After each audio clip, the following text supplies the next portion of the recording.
자, 지난 시간 우리는 에훗이 죽고 나서 이스라엘이 다시 하나님 앞에 악행을 시작했다는 부분을 다루고 있었죠. 오늘은 그 악행에 대해서 하나님께서 행하신 일이 나오게 됩니다. 사사기 4장 2절에서 3절입니다. 여호와께서 시작. 여호와께서 하솔에서 통치하는 가나안 왕 야빈의 손에 하루셋 학고임에 거주하는 시스라요. 야빈 왕은 철병거 900대가 있어 심히 학대했으므로 이스라엘 자손이 여호와께 부르짖었더라. 하나님께서 이스라엘이 다시 악행을 행하는 걸 보시고 가나안 왕 야빈에게 이들을 파셨다고 했죠. 근데 이번에는 이 학대가 얼마나 지속이 되느냐? 20년. 3절에 보니까 20년 동안 지속이 됐다는 거예요. 그리고 거기 표현되기를 심히 학대했다 이렇게 번역이 되어 있는데 요거 원어로 보게 되면 어떤 뜻이냐면 쥐어짰다 그런 뜻이거든요. 그 레몬이 이렇게 쥐어짜듯이 그렇게 확 쥐어짜듯이 그렇게 심하게 학대를 했다는 거예요. 우리가 기억해야 되는 것은 우리가 좋으신 하나님 아버지 품을 떠나면 내가 좋으신 우리 하나님을 향해서 등을 돌리게 되면 반드시 그 하나님을 대신해서 아주 무서운 주인을 만나게 되는 겁니다. 하나님 등지고 떠날 것 같으면 내가 되게 자유로울 것 같아 라고 해서 떠나지만 거기 가서 진짜 혹독한 주인을 만나서 고생하죠. 죽도록 하게 되는 거죠.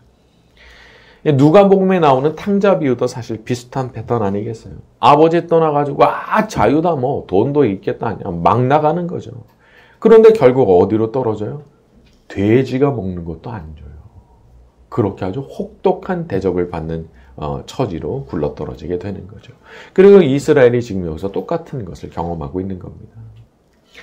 여러분 밖에 나가서 세상을 아무리 뒤져보세요. 하나님 아버지 같이 나를 선대하시고 나를 용서하시고 그렇게 나를 품어주시려고 하는 분이 없어요. 저는 같은 잘못을 2번 이상 용서해 주시는 분을 별로 본 적이 없습니다. 일반적으로는 2번 잘못하잖아요. 그럼 끝이에요. 안 봐줘요. 3번 잘못을 저질렀다. 이건 뭐 볼 것도 없는 거죠. 하지만 우리 하나님께서는 내가 그렇게 잘못을 저질렀음에도 불구하고 반복하고 또 반복하는데도 그래도 내가 마음 아파하면서 회개하고 나와서 엎드리면 항상 언제나 변함없이 나를 안아주시더라고요. 언제나 변함없이 안아주시더라고요.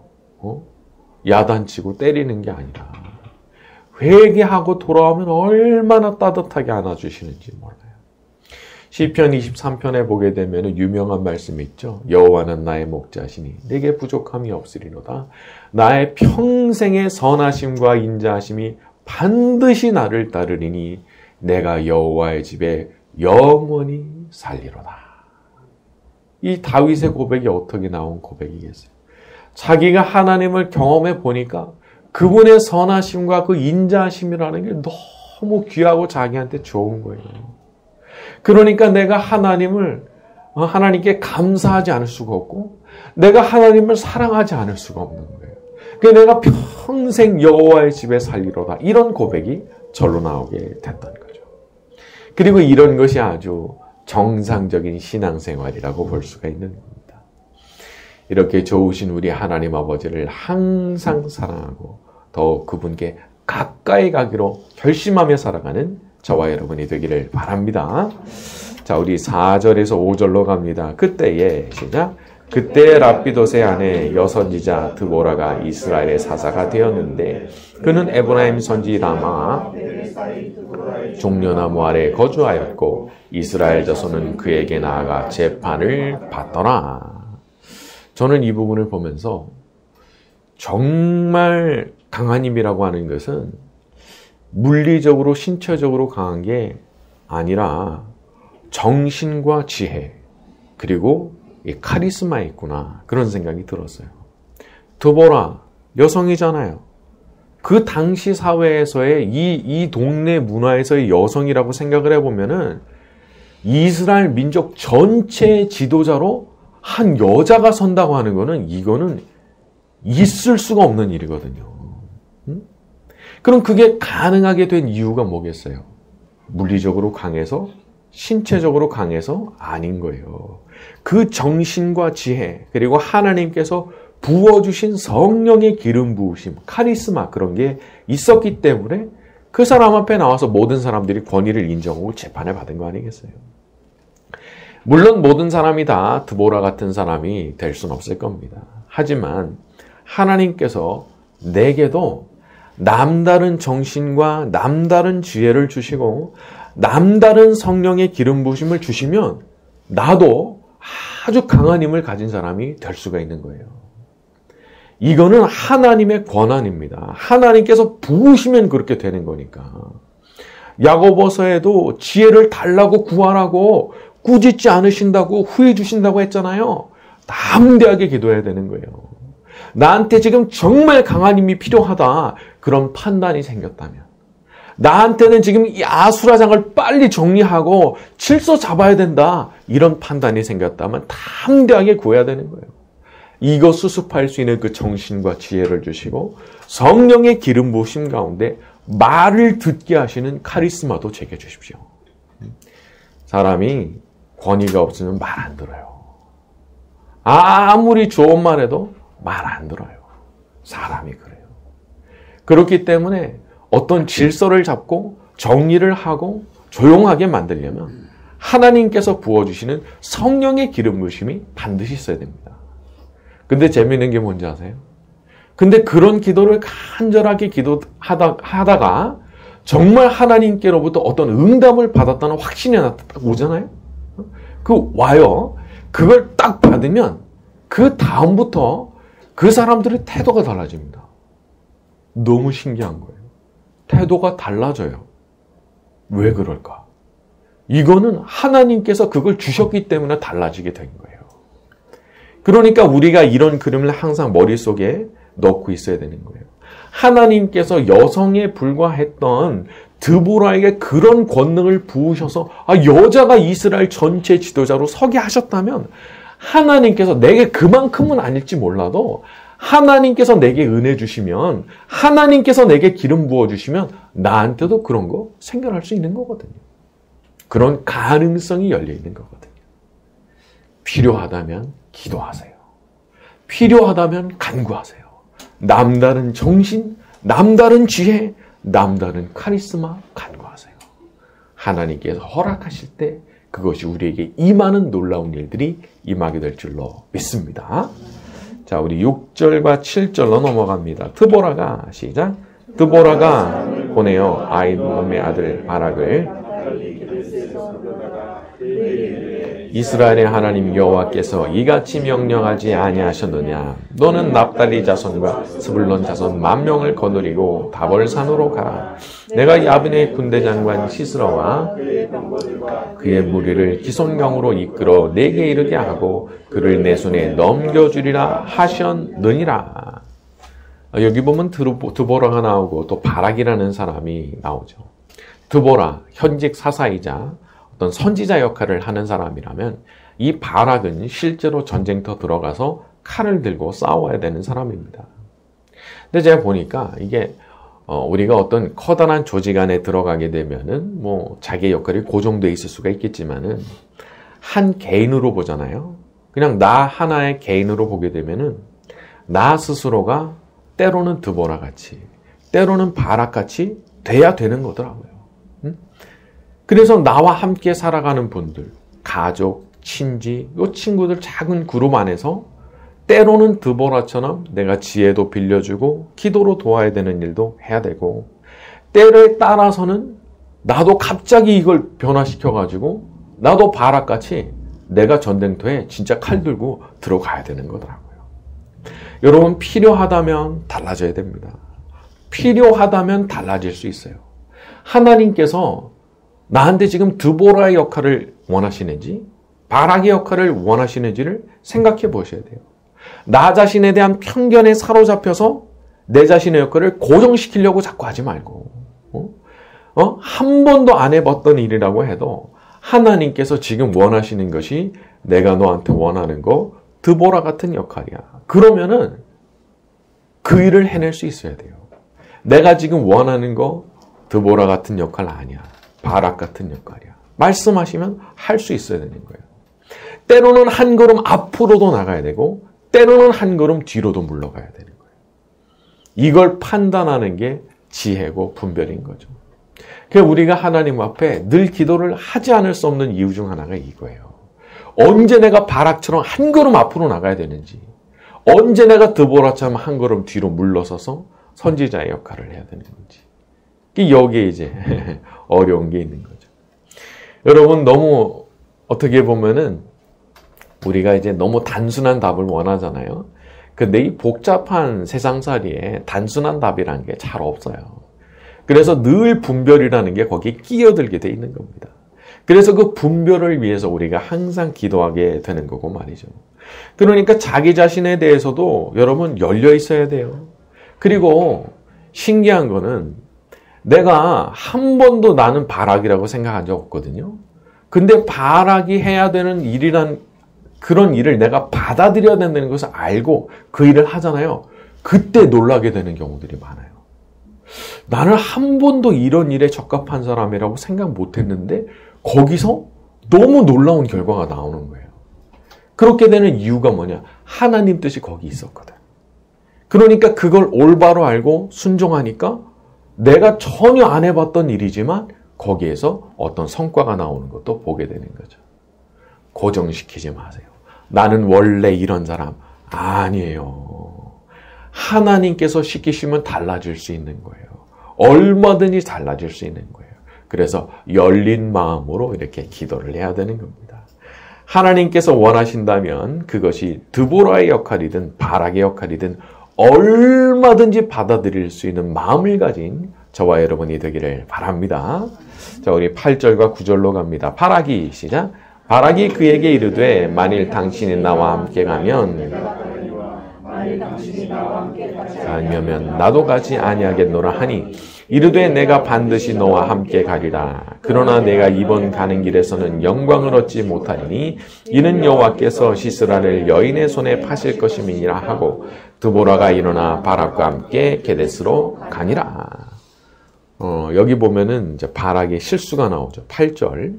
만일 당신이 나와 함께 가면은 내가 가려니와 당신이 함께 가지 않으면 나도 안 가겠다. 자, 이게 무슨 소리냐? 믿지 못하겠다. 그 얘기죠. 나는 믿질 못하겠습니다. 아니, 그동안 한 번도 제대로 싸워보지도 못하고 계속 학대를 받아왔잖아요. 쥐어짜는데 덤비지도 못하고 그대로 그렇게 살았잖아요. 아, 그런데 갑자기 나가서 싸우라고? 바락의 심정이 이해되지 않는 게 아니에요. 저라도 그랬을 것 같아요. 아니, 갑자기 이런 일을 시킨다고? 너무 어이가 없는 거죠. 자, 그런데 드보라의 말이, 이게 무서운 거예요. 9절에. 내가 반드시 너와 함께 하리라. 그러나 내가 이번 길에서는 영광을 얻지 못할 것이다. 하나님께서 시스라를 네 손이 아니고 다른 여인의 손에 파실 것이기 때문이다. 의심은요, 어떻게 보면 우리한테 너무 자연스러운 부분입니다. 왜 아니겠어요? 그렇게 오랫동안 짓눌려 살았다면은 이게 진짜 되는 건가 싶은 생각이 들기도 하고, 나한테 그걸 하라고 하시는데 두렵기도 하고, 아니, 내가 그거 했다가 실패하면 어떻게 해? 나 반역자 되는 거잖아요. 나 죽을 수도 있잖아요. 그런데 이 말씀에 의하면, 바락 너는 그러지 말았어야 된다는 거예요. 물론 의심도 일어나고 두려움도 일어났겠지만 그렇다고 해서 네가 그런 식으로 나한테 보장해 주지 않으면 나 못 갑니다. 이런 식으로 말했어서는 안 됐어야 된다는 거예요. 여러분, 중요한 순간에 믿음이 없다는 거. 너무 결정적인 순간에 믿음으로 담대하게 반응하지 못한다는 거. 이거 안 되는 거예요. 아유, 우쭈쭈, 너 그렇게 걱정됐어? 이게 아니에요. 너 그렇게 하면 안 되는 거야.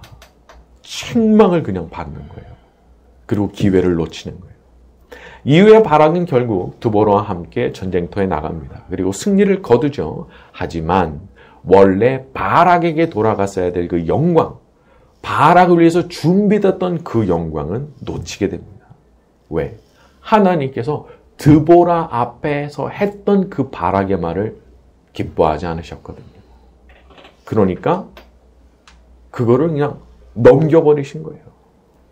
원래는 바락을 위해서 다 준비된 거예요. 하나님께서 다 깔아두신 거예요. 이제 그거 가서 취하기만 하면 돼요. 그런데 이 믿음이 없는 말. 나는 못 믿겠다 하는 그 말을 들으시고 하나님께서 그거를 돌려버리셨어요. 이건 너무 안타까운 일이죠. 그렇기 때문에 우리가 믿음이 없다고 하는 것은 용납되는 게 아닌 거예요. 그래서 우리가 항상 믿음을 놓고 기도를 해야 되는 거예요. 사람의 말이 믿음의 말 하는 게 그렇게 중요합니다. 아니 20년을 학대받는 처지였는데 갑자기 내가 도와줄 테니까 나가서 싸우라 하실 때 얼마나 당황했겠어요. 하지만 입을 벌릴 때 어떻게 벌렸어야 돼요? 하나님께서 말씀하셨다고 하면 지난 20년이 그래 왔지만 저는 하나님 믿고 나가서 싸우겠습니다. 이번에는 하나님께서 말씀하셨기 때문에 하나님께서 진짜 말씀하신 게 맞다면 분명히 다른 양상이 펼쳐질 거라고 저는 믿습니다. 그 말을 했어야 되는 거거든요. 사실 참 도전적이죠. 20년 동안 그렇게 살아왔는데 갑자기 달라진다. 근데 이걸 받아들이라는 거예요. 그리고 믿음의 말을 하라는 거예요. 믿음의 말을. 참 이 믿음의 말이라고 하는 게 특히나 먹물을 많이 먹은 사람한테는 그 힘든 겁니다. 의심이 막 저절로 올라오거든요. 그리고 이렇게 그런 믿음의 말을 했다가 내가 망신당할까 생각이 또 들기 때문에 그런 말을 안 하게 돼요. 오히려 자꾸 이제 뭐 실패할 때를 대비해가지고 자꾸 말을 깔아둬요. 그러면서 의심스러운 말을 하거든요. 근데 그거 안 되는 거예요. 이거 안 되는 거예요. 하나님께서 기뻐하시지 않는 거예요. 그래서 오히려 내가 정말 하나님께서 말씀하신 바가 맞다면 제가 받아들일 테니까 저한테 믿음도 주시고 용기도 달라고. 믿음도 주시고 용기도 달라고. 그렇게 기도를 해야 되는 거죠. 언제나 입을 벌려 믿음의 말을 하고 믿음으로 반응해서 주시고자 하시는 그것을 받아 누리는 저와 여러분이 되기를 바랍니다. 네, 오늘 말씀 여기까지 하고 찬양 같이 합니다.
찬송하면서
찬양하면서 좋게 떠나가기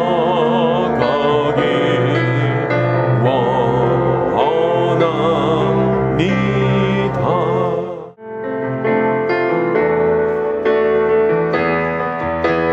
내 모든 것 나의 생명까지 다 주님 앞에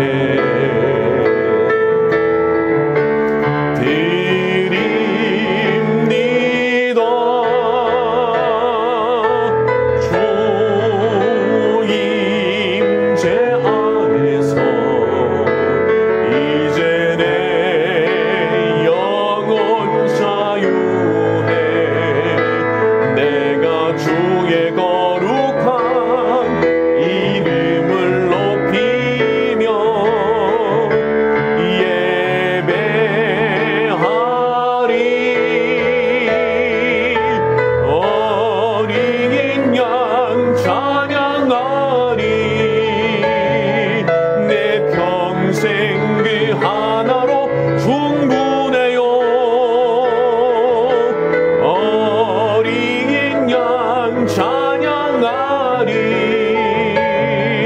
내가 주의 임재 안에서 내 모든 것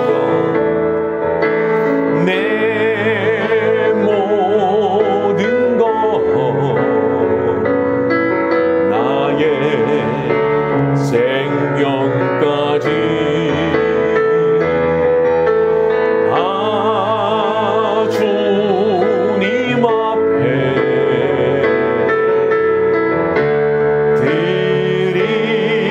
드립니다.